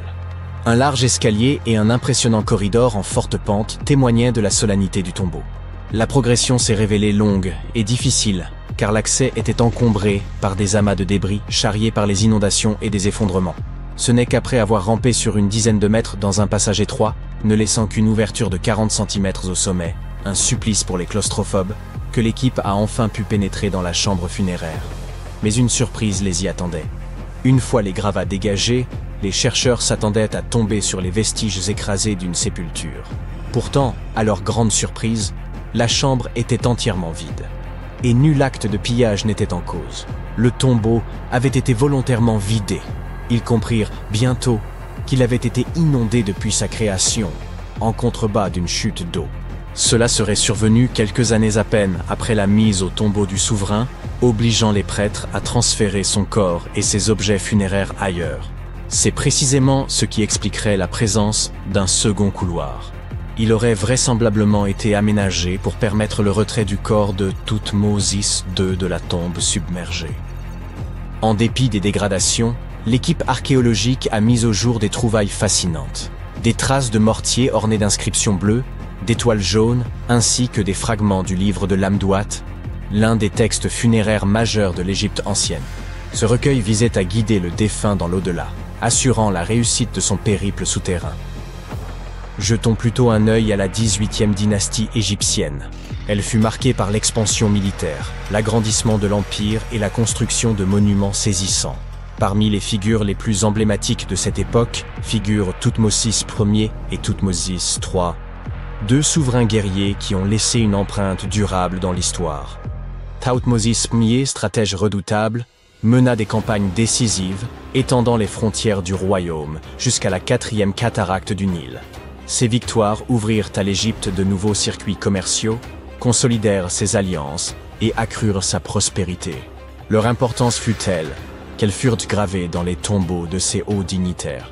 Thoutmôsis III, surnommé parfois le Grand, alla encore plus loin. Brillant stratège, il fut d'abord général sous la reine Hatshepsut avant d'accéder lui-même au trône. Il mena entre 17 et 20 campagnes militaires, toutes victorieuses, propulsant l'empire à son apogée. Il est également à l'origine de la toute première marine connue. Thoutmôsis III demeure, à bien des égards, le plus grand pharaon guerrier d'Égypte. Entre ces deux géants, Thoutmôsis II apparaît comme une figure bien plus discrète. L'éternel cadet, peut-être? Son règne, long d'environ 5 ans, prit fin vers 1479 avant notre ère, lorsqu'il mourut à l'âge de 30 ans. Il reste entouré de mystères. Ses réalisations sont inconnues et l'emplacement de sa sépulture demeura introuvable pendant plusieurs siècles. Le corps de Thoutmôsis II a été découvert au XIXe siècle. Il reposait simplement dans le temple mortuaire de Deir el-Bahari, dissimulé dans une chambre secrète où les prêtres avaient pour coutume de cacher les momies royales, bien après le pillage de leur sépulture d'origine. En d'autres termes, cela signifie qu'à un moment donné, son corps a été déplacé pour le mettre en sécurité. Durant sa vie, Thoutmôsis II joua au moins un rôle décisif dans l'histoire égyptienne. Il épousa sa demi-sœur, Hatshepsut. Ce mariage, en apparence anodin, permit à cette dernière de devenir la plus grande pharaone d'Égypte après sa mort. Le revers, elle évinça son beau-fils, Thoutmôsis III, du trône pendant des décennies. Une fois au pouvoir, ce dernier fit effacer son nom par rancune. Et pourtant, Hatshepsut figure parmi les plus grands souverains de toute l'Égypte, hommes et femmes confondus. Elle enrichit considérablement le royaume, tant sur le plan économique qu'artistique. Elle organisa notamment une grande expédition commerciale vers le mystérieux pays de Punt, d'où elle ramena de l'or, de l'ébène et de l'encens. Soucieuse de marquer les esprits, elle fit ériger des monuments grandioses, dont plusieurs subsistent aujourd'hui. À Karnak, elle fit dresser d'imposants obélisques, l'un d'eux est toujours debout. C'est aussi elle qui fit construire le temple de Deir el-Bahari, aux innombrables colonnes, où elle fut ensuite inhumée. Fait marquant. Hatshepsut fut souvent représentée dans les arts comme un homme, arborant musculature et barbe postiche, selon les conventions réservées aux pharaons. Toutefois, elle tenait à ce que son identité féminine ne soit jamais totalement effacée, et se faisait notamment appeler fille de Ré ou Sa Majesté elle-même. À sa mort, en 658 avant Jésus-Christ, l'Égypte ne connaîtrait plus de souveraine aussi puissante avant l'arrivée de Cléopâtre, quelques 14 siècles plus tard. D'après le secrétaire général du Conseil suprême des antiquités égyptiennes, le nom d'Hatshepsut figure bel et bien dans le tombeau de Thoutmôsis II, ce qui laisse penser qu'elle aurait elle-même supervisé les funérailles de son époux. Quant à leur lieu de dernier repos, Hatshepsut se trouve dans la célèbre vallée des rois, tandis que la momie de Thoutmôsis II est aujourd'hui exposée au Musée national de la civilisation égyptienne, aux côtés d'autres souverains. Les visiteurs ont ainsi l'occasion rare de contempler les restes d'un pharaon longtemps tombé dans l'oubli. La découverte de ce tombeau est considérée comme l'une des plus importantes de ces dernières années. Les objets exhumés sur le site apportent de précieuses précisions sur l'histoire de la région, ainsi que sur le règne de Thoutmôsis II. Bien que l'architecture du tombeau demeure relativement sobre et reprenne les lignes classiques que l'on retrouvera chez les souverains suivants, sa valeur historique reste incontestable. Quoi qu'il en soit, les fouilles sont loin d'être terminées. Les archéologues se penchent désormais sur une autre énigme. Qu'est-il advenu du contenu manquant de la tombe? L'équipe est résolue à poursuivre ses recherches. Peut-être découvriront-ils encore d'autres secrets enfouis depuis des millénaires sous les sables d'Égypte? Des chercheurs ont mis au jour une cité entière, celle de Guyengola, restée enfouie sous l'épaisse canopée mexicaine durant 6 siècles. S'étendant sur 360 hectares, Elle regroupait plus de 1100 édifices, 4 km de remparts, un réseau interne de voies de circulation, ainsi qu'un aménagement urbain réfléchi, comportant temples, terrains de jeux de balles et des quartiers distincts réservés aux élites ou aux classes populaires. Pendant des générations, l'on a cru qu'il ne subsistait là qu'une forteresse abandonnée, selon des récits transmis oralement.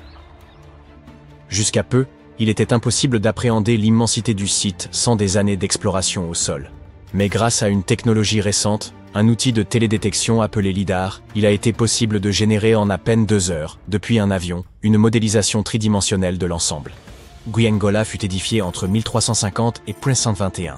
Ce site revêtait une importance capitale pour les Zapotèques, peuple implanté dans la région depuis environ 700 avant notre ère.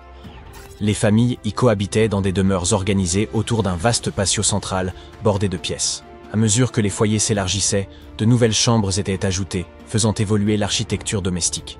Les analyses ont démontré que dirigeants et habitants de conditions modestes œuvraient de concert à l'essor de la cité. En raison du relief montagneux environnant, ils surent exploiter intelligemment les pentes naturelles pour y implanter leurs constructions, favorisant ainsi l'écoulement des eaux pluviales. Cette ingéniosité a permis de garantir la solidité et la pérennité des habitations, dont bon nombre demeurent encore debout aujourd'hui. Au cœur de la cité se dressent 2 pyramides, sans doute consacrées aux rites et cérémonies que les prêtres accomplissaient en l'honneur de leurs dieux. Les offrandes étaient déposées sur les autels, tandis que le public se rassemblait sur 2 places aujourd'hui affaissées. On y trouve également un palais comportant 64 pièces, dont certaines soutenues par des colonnes circulaires, réparties sur plusieurs terrasses inclinées. On y trouve des patios desservis par de nombreux escaliers, tous reliés entre eux. L'outil de télédétection a également révélé un promontoire circulaire, aménagé sur un affleurement rocheux naturel, qui permettait aux Zapotèques de voir leurs ennemis s'approcher de loin.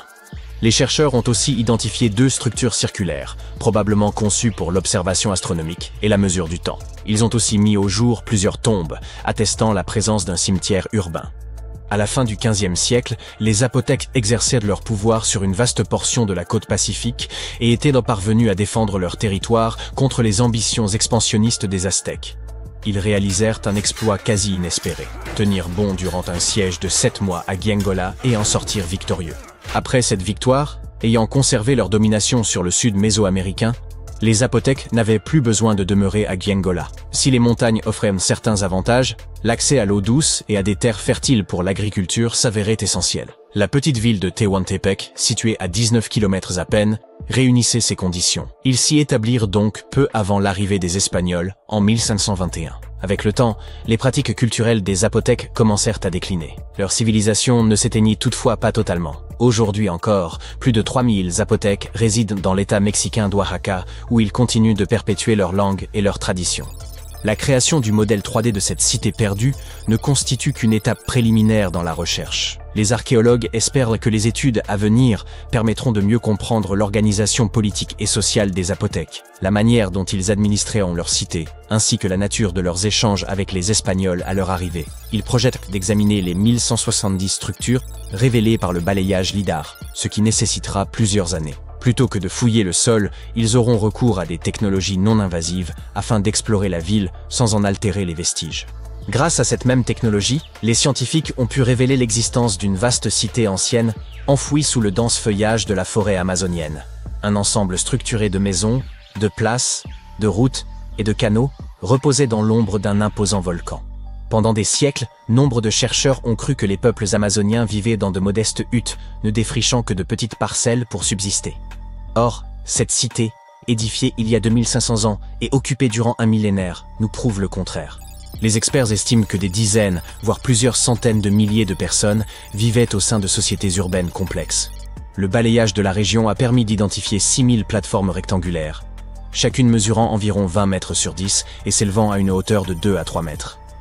Ces constructions étaient regroupées autour de places centrales, avec des routes rectilignes aux angles droits parfaits, connectées par des sentiers.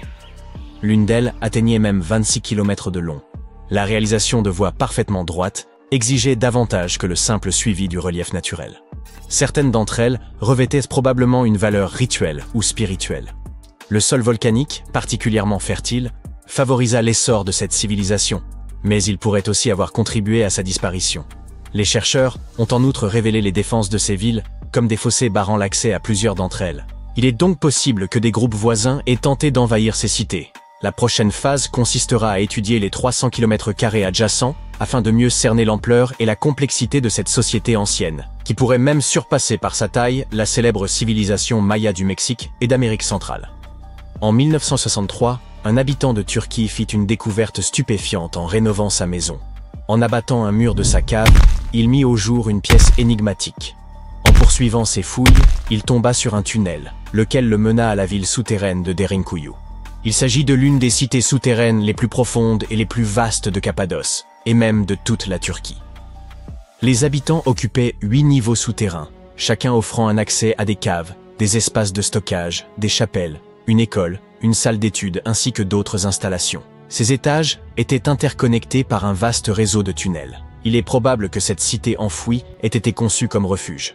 Située à une profondeur de 85 mètres, elle demeure invisible depuis la surface. Le site était suffisamment vaste pour accueillir environ 2000 personnes, accompagnées de leur bétail et de leurs vivres. Un puits de ventilation, profond de 55 mètres, assurait l'aération. Selon les archéologues, les premiers niveaux auraient été aménagés par les Phrygiens avant d'être repris et perfectionnés par les Romains. L'apogée de Derinkuyu s'est toutefois manifesté durant l'ère byzantine. La cité suivante, longtemps tenue pour légendaire, n'était évoquée que dans de rares textes anciens et quelques inscriptions énigmatiques, si bien que son existence demeurait incertaine. Après avoir exploré une grande partie du littoral égyptien, un archéologue du nom de Frank Goddio et son équipe ont soudain aperçu un visage monumental émergeant des profondeurs. C'est ainsi que la ville engloutie de Thonis Héracléion fut révélée, à plus de 6 km au large d'Alexandrie. Parmi ces vestiges reposaient 64 navires, 700 ancres et un fabuleux trésor de pièces d'or. Les archéologues considèrent que les éléments les plus remarquables de cette découverte sont la statue haute de 6 mètres et les vestiges du temple. À son époque, la cité accueillait des rituels et des célébrations dans le sanctuaire d'Amon. Façonnées en granit et en diorite, les ruines ont traversé les siècles sans se détériorer malgré leur immersion prolongée. Elles offrent aujourd'hui un aperçu précieux de la vie, 2300 ans plus tôt, dans l'un des carrefours commerciaux les plus importants du monde antique. La ville disposait d'un réseau de canaux, comparable à une Venise égyptienne d'un autre âge. Ces voies d'eau reliaient divers ports et points d'ancrage, tandis que des ponts unissaient tours, temples, habitations et autres édifices. Thonis Héracléion constituait le principal port du royaume pour le commerce extérieur et la perception des taxes. L'origine de son engloutissement demeure incertaine, mais les chercheurs l'attribuent à des phénomènes naturels. Vers la fin du second siècle avant notre ère, probablement à la suite d'une terrible inondation, la cité fut submergée. Par la suite, Alexandrie, fondée par Alexandre le Grand, surpassa Héracléion en prestige et en influence. Avant cela, Héracléion faisait office de principale porte d'entrée maritime vers l'Égypte. Après la catastrophe, de nombreux navires durent réorienter leur itinéraire vers Alexandrie. Héracléion sombra alors dans l'oubli, jusqu'à sa redécouverte en l'an 2000. En 1936, l'égyptologue britannique Walter Bryan Emery mit au jour, en plein désert, un petit objet qui suscita d'intenses débats. Certains y virent la maquette sophistiquée de soucoupes volantes, voire un système de propulsion avancé, issu d'un vaisseau spatial appartenant à une civilisation venue d'ailleurs. Emery consacra de longues années à l'exploration de sites archéologiques dans la vallée du Nil, en particulier dans l'immense nécropole antique de Saqqara. Il y découvrit quantité de trésors, mais le plus déroutant provenait de la tombe d'un haut dignitaire nommé Sabou. L'identité précise de ce personnage demeure incertaine, bien que certaines sources le présentent comme l'un des fils du pharaon Hadjib. Le fait qu'il ait été enterré à Saqqara suggère un rang élevé au sein de la cour royale. L'époque à laquelle il vécut étant très ancienne, aucun document ne subsiste pour éclaircir son rôle exact ou son destin. Dans son tombeau, les chercheurs découvrirent 7 chambres funéraires, chacune renfermant les biens funéraires classiques, des os d'animaux, des outils en silex, de la céramique, des objets en ivoire et des bols en pierre. Mais s'y trouvait également un étrange artefact brisé qui devint connu sous le nom de disque de Sabou. Il prend la forme d'un bol peu profond, à fond arrondi, doté de 3 lobes courbes finement sculptés, espacés d'environ 120 degrés autour de sa circonférence. 3 trous les séparent et un tube fin se trouve en son centre.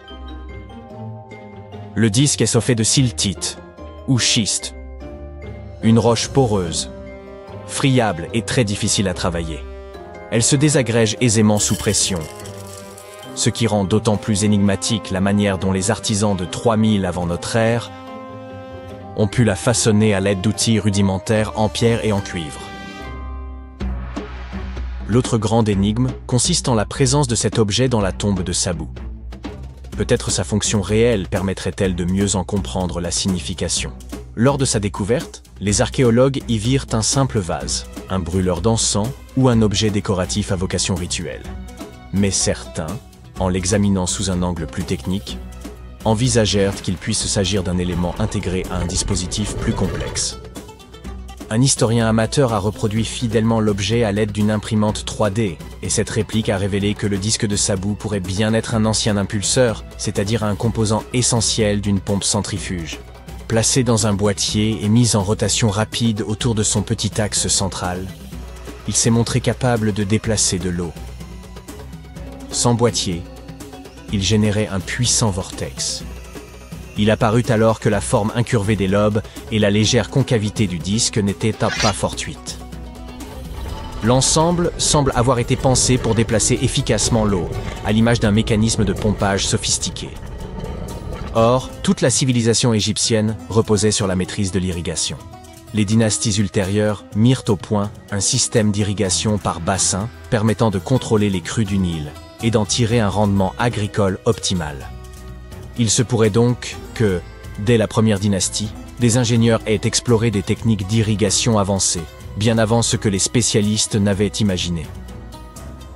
Toutefois, certains restent sceptiques. Selon eux, le schiste serait trop fragile pour supporter les contraintes d'un tel usage.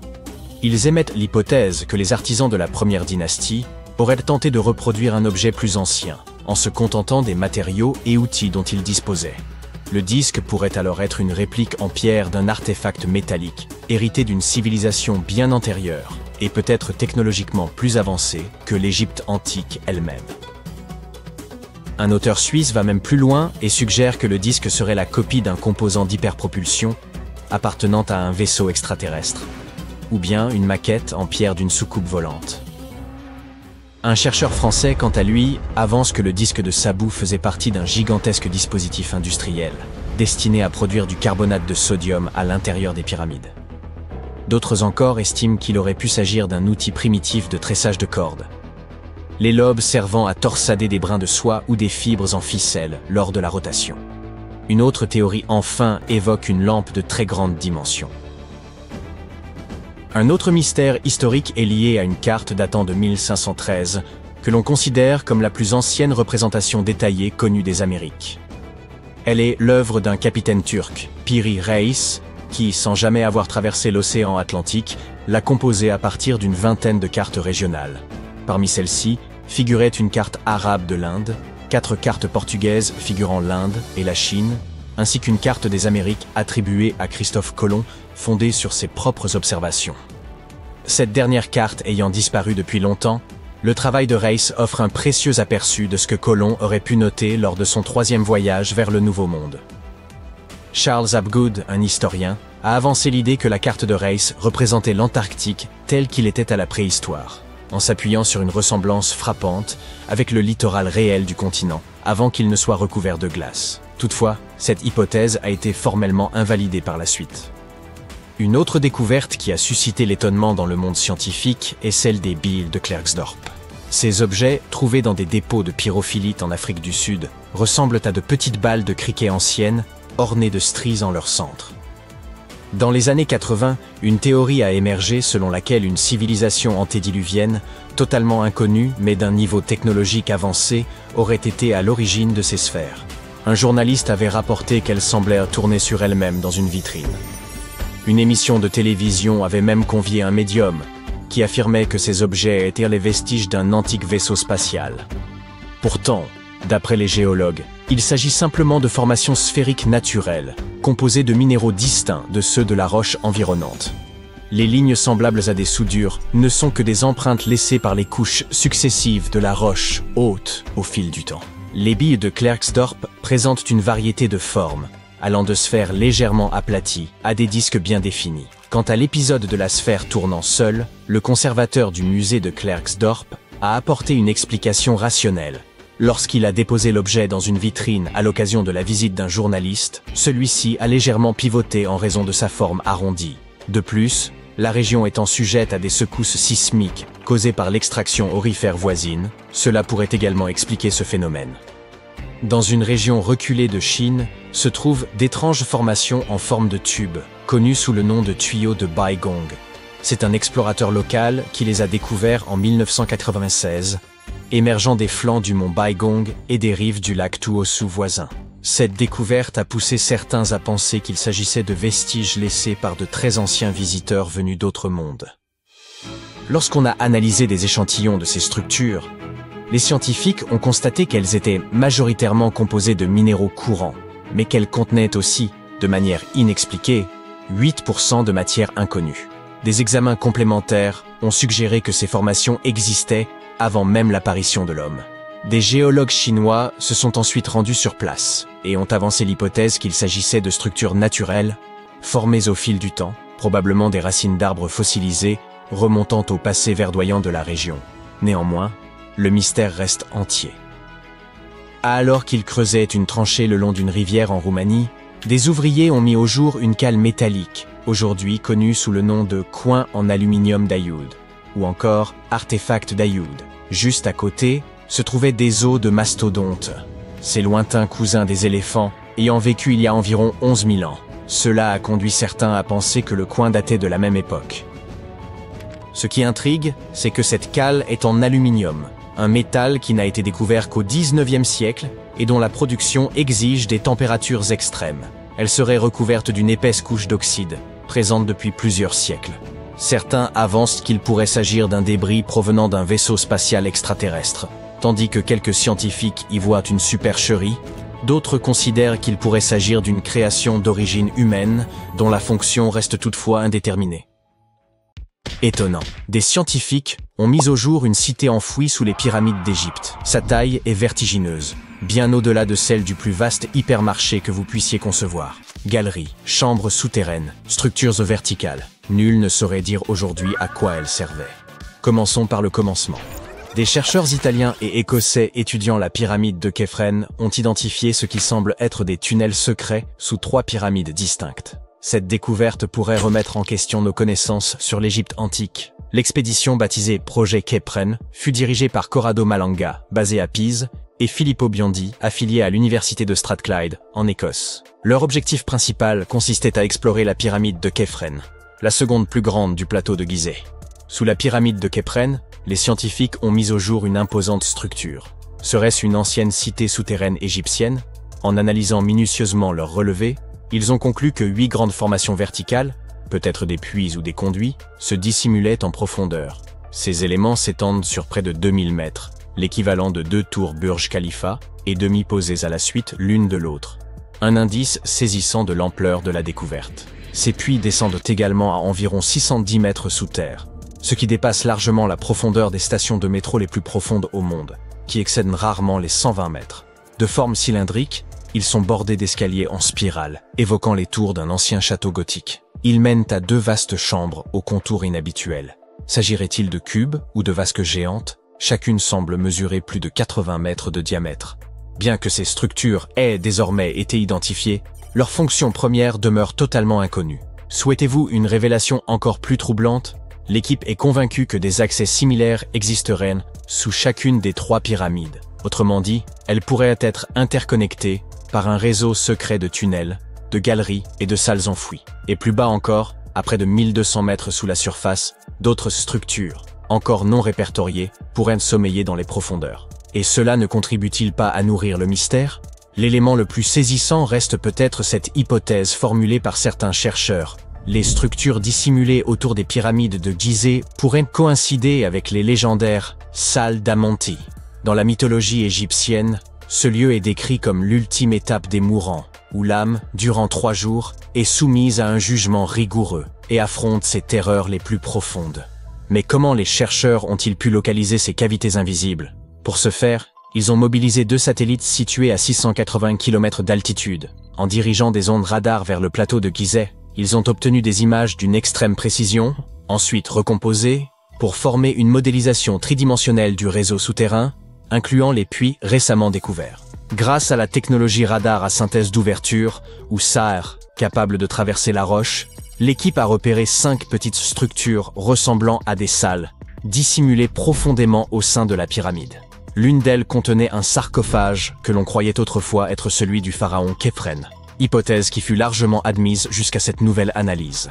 Aujourd'hui, les scientifiques estiment que cette interprétation était erronée. Le tombeau véritable se situerait sans doute ailleurs. Il reste que ces 5 chambres, jusque-là inconnues, furent révélées uniquement grâce aux récentes explorations radar. Elles semblent disposées en plein cœur de la pyramide, reliées par des corridors souterrains qui s'enfoncent dans le plus bas. Certains avancent que ces galeries pourraient mener à d'autres chambres, ou puits dissimulés, possiblement âgés de plus de 4500 ans, et susceptibles d'éclairer les énigmes, encore irrésolues, des civilisations antiques. Les premières analyses suggèrent que cet espace enfoui est bien plus complexe qu'une simple succession de salles vides.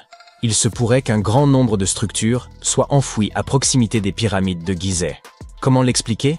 Certains indices suggèrent que l'ensemble comprend des zones excavées, parcourues d'escaliers en spirale qui s'enfoncent davantage.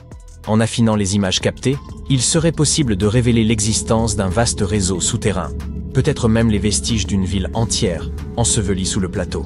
Malgré l'enthousiasme suscité par ces révélations, nombreux sont ceux qui demeurent sceptiques quant à l'existence réelle de cette cité souterraine. Le manque de validation scientifique par des pairs alimente leurs doutes, incitant plusieurs archéologues et spécialistes en imagerie radar à remettre en cause la fiabilité de ces affirmations. Selon eux, les outils employés pour effectuer ces relevés ne posséderaient peut-être pas la précision technique nécessaire pour restituer des images aussi élaborées de ce qui gît sous la surface. Selon eux, les 5 petites chambres repérées à faible profondeur pourraient n'être que des formations naturelles, d'autant que cette région revêtait déjà une importance rituelle bien avant l'édification des pyramides. Certains vont jusqu'à rejeter totalement le recours aux technologies radar dans un tel contexte, les qualifiant de méthodes non validées sur le plan scientifique et mettant en doute leur fiabilité. Cette découverte a également ravivé les débats autour des traditions mythologiques égyptiennes et de la possible présence de manuscrits anciens enfouis sous le plateau de Gizeh. La configuration des chambres nouvellement identifiées rappelle en effet celle que décrivent les récits sur la légendaire salle des archives, un espace mythique censé préserver le savoir primordial des premiers Égyptiens. Si cela venait à se confirmer, ces découvertes pourraient bouleverser la perception que l'on a de la topographie sacrée de l'Égypte. En outre, l'existence de cette cité perdue sous la pyramide pourrait constituer une preuve tangible de structures souterraines, jusqu'alors insoupçonnées. C'est pour cela que l'équipe du projet Khéphren est impatiente d'entamer les fouilles permettant de vérifier ces hypothèses. Toutefois, obtenir l'aval des autorités égyptiennes constitue un processus ardu. Les résultats devront encore passer l'épreuve d'une évaluation par des spécialistes avant d'être validés par le monde académique. D'ailleurs, cette découverte archéologique fait suite à une autre annonce, celle de la mise au jour d'une structure insolite sous la nécropole royale de Gizeh, que certains chercheurs soupçonnent de ne pas être d'origine naturelle. Grâce à des techniques de télédétection, les archéologues ont mis au jour une étrange structure souterraine en forme de L, enfouie dans le cimetière ouest de Gizeh. Cette section est réputée pour renfermer les tombes de membres de la royauté ainsi que de hauts dignitaires. Nombre de ces sépultures sont surmontées de mastabas, des édifices rectangulaires en pierre ou en briques de limon, coiffés d'un toit plat. Or, en plein centre de cette nécropole, subsiste une portion dépourvue de toute structure visible en surface. Pour examiner cette zone encore inexplorée, les chercheurs ont recours à la tomographie de résistivité électrique, ERT, et au radar à pénétration de sol, GPR. L'ERT repose sur l'injection de courant dans le sol et sur la mesure de leur résistance afin de révéler d'éventuelles anomalies. Quant au GPR, il projette des ondes radar dans le sous-sol pour en dessiner les formes selon les échos obtenus. À une profondeur d'environ 2 mètres, les chercheurs ont détecté une anomalie. Elle semblait correspondre à une structure souterraine en L, mesurant au moins 10 mètres de long. D'après les relevés, il est probable que cette structure ait été remplie de sable après son édification. Cette découverte a conduit les chercheurs à envisager plusieurs hypothèses. Il pourrait s'agir d'un mélange de sable et de gravier, ou peut-être d'une cavité d'air. L'anomalie a été classée comme hautement résistive, ce qui suggère une origine non naturelle. Le professeur Motoyuki Sato, auteur principal de l'étude et enseignant à l'université de Tohoku, souligne que la netteté des contours appuie l'idée d'une structure artificielle. Un autre élément intrigant concernant les pyramides antiques d'Égypte tient à l'idée, longtemps admise par les historiens, qu'elles furent érigées au profit de la royauté et des élites, seules à posséder les moyens nécessaires. Or, des fouilles récentes menées sur le site archéologique de Tombos, situé dans l'actuel Soudan, viennent remettre en cause cette théorie. Il se pourrait que les pyramides de Tombos aient accueilli, aux côtés des élites, les dépouilles de travailleurs de rang modeste.